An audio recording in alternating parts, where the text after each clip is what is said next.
think if anybody ever asks me as a reviewer to collaborate on the tuning of an earphone or a headphone, I'm going to be very, very careful about putting my name to it. And let me explain why I'm saying that by talking about the Kinera Nanna Z tuned edition. These have apparently been tuned in collaboration with Zeos from Z or Z Reviews. And honestly, if I was Zeos, I'd probably be a little bit upset about the results. But having said that, he might have different ears to me, he might love them, I'm not sure.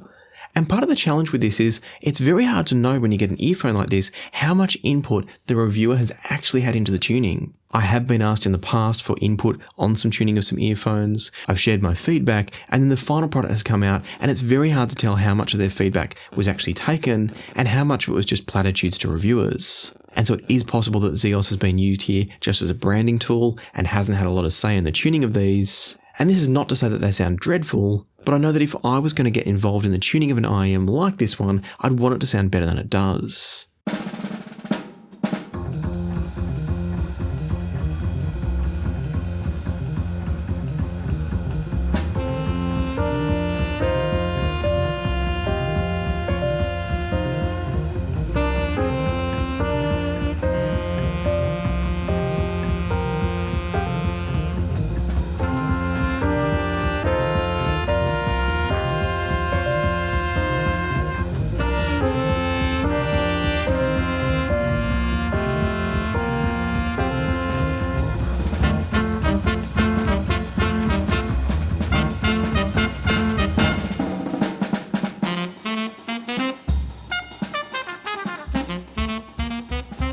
For $949 US, the Kinera Nanna Z tuned edition, or the Nanna Z as I'm going to call it, that's a retuned version of the original Nanna version 2. It's a bit more expensive than the version 2, and I haven't heard the original version 2, so I can't compare them directly, but I will provide some comparisons later to show you why I don't think these sound as good as they could or should.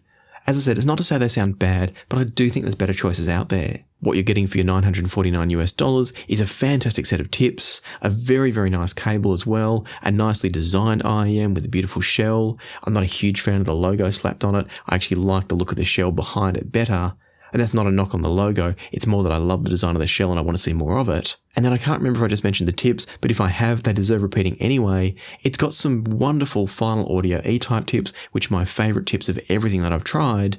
So to get those included with an earphone like this is just fantastic. Once you get to the shells themselves, the shells are actually quite compact, which is nice. They're in this kind of pseudo-custom style, where it's an acrylic moulded shell that's going to fit roughly into most people's ears. And then inside each of these shells, there's a single dynamic driver, a single balanced armature, and a pair of electrostatic tweeters. And so ultimately I'd say the design, the comfort, and the accessories of these are top notch. They're as good as anything that you'd expect for the sort of money that you're paying. They're actually better than some others potentially. And so from a design and an accessory point of view, they're actually exceptional.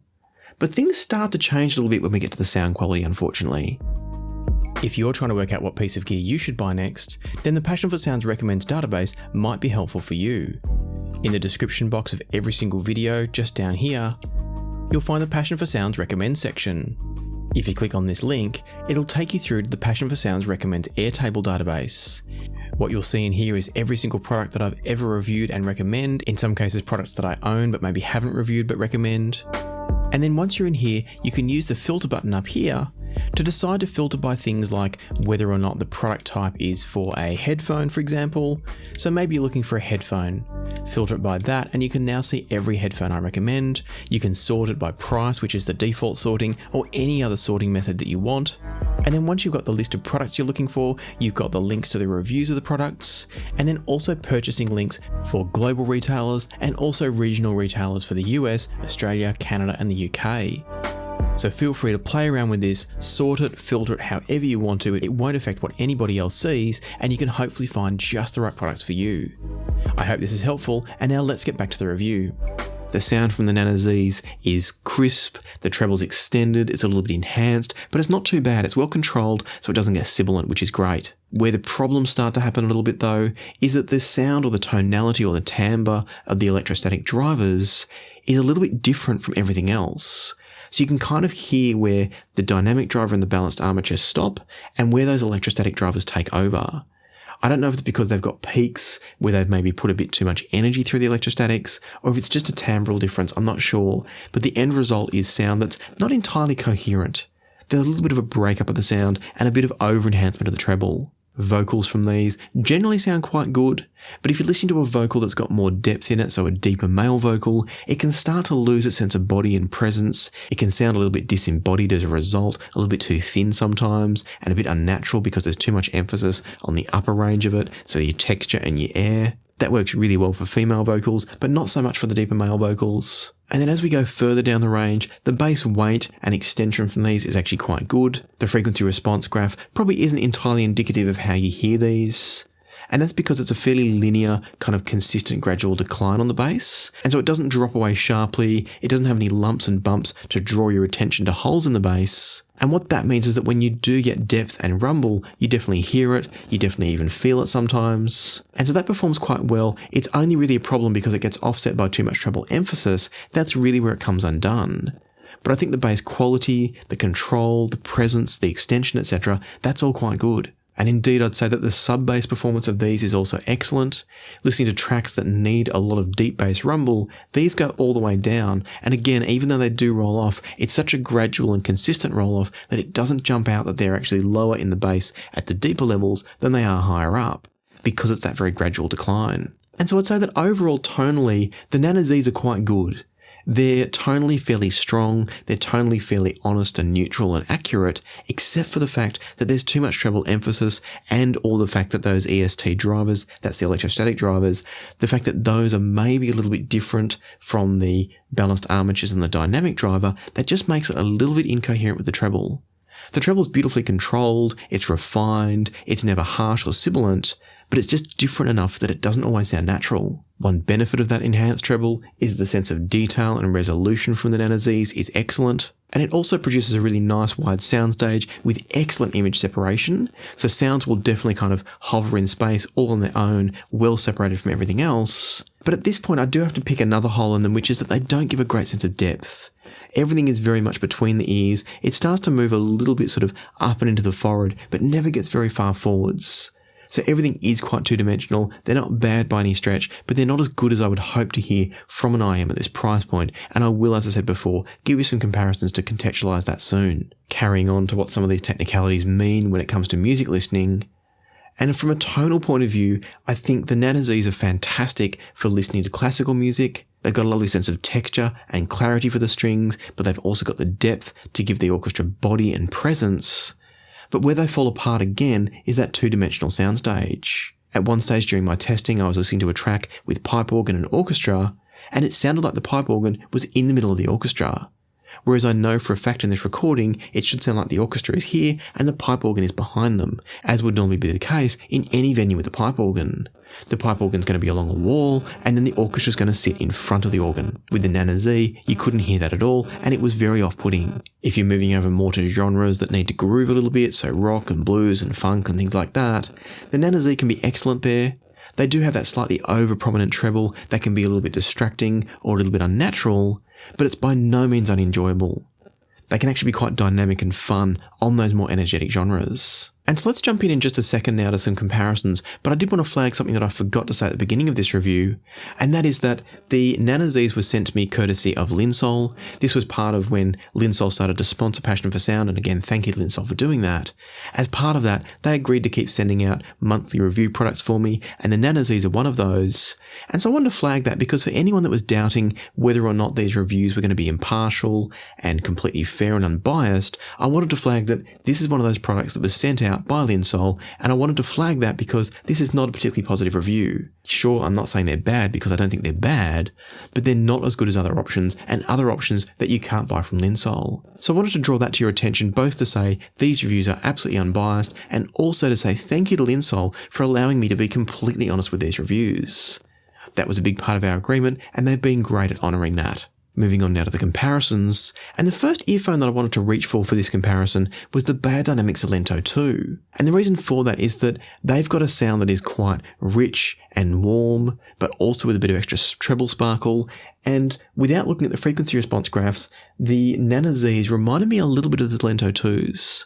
Admittedly, when I put them in, they're completely different, but off the top of my head, that was my first thought. Listening to Mystify by In Excess, and starting off with the Nanna Z, the first thing that stood out to me was the finger snaps. And they shouldn't. This is a big example and a great example of why the Nanna Z's treble tuning can be problematic. As this track opens up, there's instrumentals, there's finger snaps, and there's a vocal, and the most prominent thing, the thing that you cannot not hear, are the finger snaps. They take the prime, front and center focus of everything else in the music. Likewise, when the guitars, the hi-hats and cymbals come in, that's where you're also going to hear those more prominently than the vocals when listening to the Nanna Z. On a good note, the bass guitar sounds excellent. It's got a good sense of punch and energy and rhythm from it every time they strum the guitar, the bass guitar that is. And overall, I'd say that it was an enjoyable listen from the Nanna Z. There wasn't anything bad about it, and I could quite happily listen to them for extended periods. But it wasn't as natural as it should be. It therefore wasn't quite as engaging as it should be. And it somehow sounded clinical. Not clinical in the sense of sterile and neutral, but clinical in the sense of artificial. That excess treble focuses you on sounds that shouldn't sound as prominent as they do. And that throws the whole listening experience off, at least it does for me. Whereas moving over to the Biodynamic Xelento 2, they've got their own coloration, but it's a coloration that brings you into the music. It doesn't push you back and have you thinking about the music from more of a kind of an intellectual point of view. It's a more emotionally engaging experience. Those finger snaps that I mentioned before were now in the background from the Xelento 2s. You could actually argue they were perhaps a little bit too far back from the Xelento 2s, but I preferred that balance than what I was hearing from the Nanna Z. The result of the Xelento 2 tuning is that I was much more focused on the vocals this time. And that's really what should be prominent in most music like this. The vocals are the prime piece of the music. They carry the meaning of the music, both emotionally, but also lyrically. And so that's what should stand out, at least in my opinion, in any mix, and therefore from any earphone or headphone. And the Nanna Z just pushed it too much to the back to highlight the treble, and that to me is a mistake. I think if I was to find an area that the Nannas were better than the Xelento 2s, it would probably be the fact that I think the Xelento 2s don't separate the sounds as well. They don't pull things apart as much and have individual sounds hovering in space. But on the other hand, I think their soundstage is a better shape. There's a little bit more depth to it, maybe not quite as much width. And overall, I think the sound is more coherent. It brings everything together, not in a muddy or sort of jumbled up way, but it doesn't pull things apart, again in that more sort of intellectual way of listening to each individual sound. It creates a better sense of soundscape to get lost and immersed in the sound. And that's definitely my preference. So I'm not saying that either of these IEMs is perfect. Some people will hear the Xelento 2 as being thick and unresolving in some ways, particularly if you're coming from an earphone like the Nanna Z with that treble emphasis. But the longer I listened to it, the more I felt like the Xelento 2 was the more natural, more coherent, more organic, and therefore a more immersive listen. So for me, it'd be an easy choice. If I was looking at the two of these and I had about $1,000 to spend, it would be the Xelento 2s every time for me. But what if you want something just a little bit more neutral, a bit less coloured than the Xelento 2? That led me to reaching for the T-Audio Monarch Mk2 here. It's a very similar design to what you get with the Nanna Z in many ways, both in terms of the acrylic shells, the shape of the shells. They're a little bit bigger, the shells, than they are on the Nanna Z, but otherwise pretty similar, and they're also using a tribrid design with dynamics, balanced armatures, and electrostatic drivers. Listening to the 2 again, but still using Mystify by INXS as kind of an ongoing comparison, and the Monarch Mk2 sits somewhere between the Xelento 2s and the Nanna Z in terms of its treble extension, treble emphasis, and so it makes it a more natural sound, a bit more resolving than the Xelento 2, but not quite as emphasised as the Nanna Z. I felt like for whatever reason, the bass wasn't quite as tangible from the Monarch Mk2, even though technically when you measure it, it has higher bass compared to the Nanna Z. Something about the delivery of that bass made it less tangible to my ears. I wasn't feeling it or as aware of it as I was from the Nanna Z. That's neither good nor bad, it's just different. And in fact, as I listen to these more and more, I would describe them both as headphones or earphones with some flaws. Neither is perfect, they both do things differently. I think the Nanna Z separates sounds out better. You get a better sense of each individual placement of sound and instrumentation within the mix, that being from the Nanna Z. Whereas I think from the Monarch Mk2, the overall tonality is better, but they can get a bit splashy on certain sections. Busier sections with cymbals, snares, things like that can get a little bit too much from the Monarch Mk2, at least in the stock setup. And so I think that neither of these are completely perfect, but if you're looking for the one that gives you the more natural tonality, it's the Monarch Mk2. If you're looking for the one that gives you better separation of sounds, a more kind of exciting sound from a sonic positioning point of view, that's probably where the Nanna Z is stronger. However, what I also found was that I could tweak both of these with cables. I can't remember exactly what sort of cables are on these. I think they might both be silver-plated cables, but I can't recall. But either way, I decided to play around with this guy because I've got this here at the moment. This is from Effect Audio. It's the Aries S 8W cable. The 8W meaning that it's an 8-wire cable, so you've got extra thickness of copper carrying the signal. And I had to play around with it. This is not a full review of the cable. I'll get to that in the near future, so make sure you subscribe if you want to know more about this one. But the key thing was, this is a pure copper cable, and I wanted to put that onto both of these because sometimes what happens is, I find with things like silver-plated copper cables, it can alter our perception of the treble quality. It can give a bit of extra edge and attack to the treble for whatever reason. I don't mean in terms of frequency response changes so much as the character of the sound. And I have to say that I liked both of these earphones better with the Aries S 8W cable. And specifically what that means is that on the Monarch Mk2, it helped to pull back on the splashiness and give a better sense of separation of individual sounds. And in the case of the Nanna Z, it helped to pull back on that kind of sense of excess treble and actually smoothed out some of the tonality issues that I was hearing. It's like it helped to bridge the gap between the balanced armature treble and the electrostatic treble, and it did make both earphones more enjoyable to me. So keep that in mind. I'm not going to change my opinions on either of these based on a cable because that's too variable. We're a little bit different. But what I would say is that after this review, if you think either of these earphones sound good to you in general sense, but you also want to tweak them a little bit to suit your tastes, then do consider picking yourself up a nice simple pure copper cable and give it a go. I think both of them benefit from it. But my final words in wrapping this up is that if you're looking for an earphone that's a bit more natural and coherent sounding, then I do think the Xelento 2 is probably the better choice. I think for similar money, it's the earphone that I would choose over the Nanna Z. If for some reason you don't want the Xelento 2s, then I think probably you'd go for the Monarch Mk2 from a naturality point of view. But then if you like the idea of that separation, that ability to hear each individual sound in space, that's where the Nanna Z is strong. You're just going to trade off a little bit of naturality, at least with the stock cable, and a little bit of depth in the soundstage too. Finally, an earphone that I didn't include here because it's a little bit more expensive is the Sennheiser IE900. And ultimately that for me would be the earphone that's the best compromise across the board. It's got the treble and the separation of the Nanna Z, but it's also got the immersion, the bass quality, and overall the soundstage qualities as well of the Xelento 2, or even better. So if you can spend more money, I think the Sennheiser IE900s are the best of all of these. They bring together different strengths from each of these and meld it into what I find to be an incredibly enjoyable IEM. Not perfect perhaps, but very, very enjoyable. And so my recommendation would be to choose whichever of these 4 IEMs sounds right for you based on what I've described, based on where your preferences lie, and to say that I don't think any of them are a bad choice by any stretch.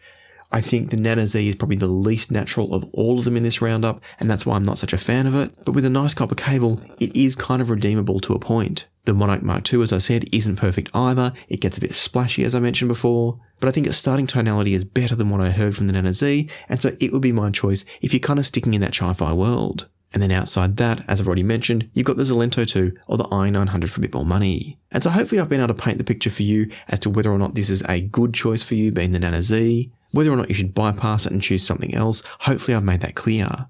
As always, I'll put a link down below through to Linsol where you can pick up the Nanna Z to say thank you to them for sharing it with us, or to buy something completely different, of course, if the Nanna Z is not going to be for you. And so as always, I hope you found this video useful, helpful and informative. If you have, I'd love it if you hit the like button, and consider subscribing and ring the notification bell if you haven't already.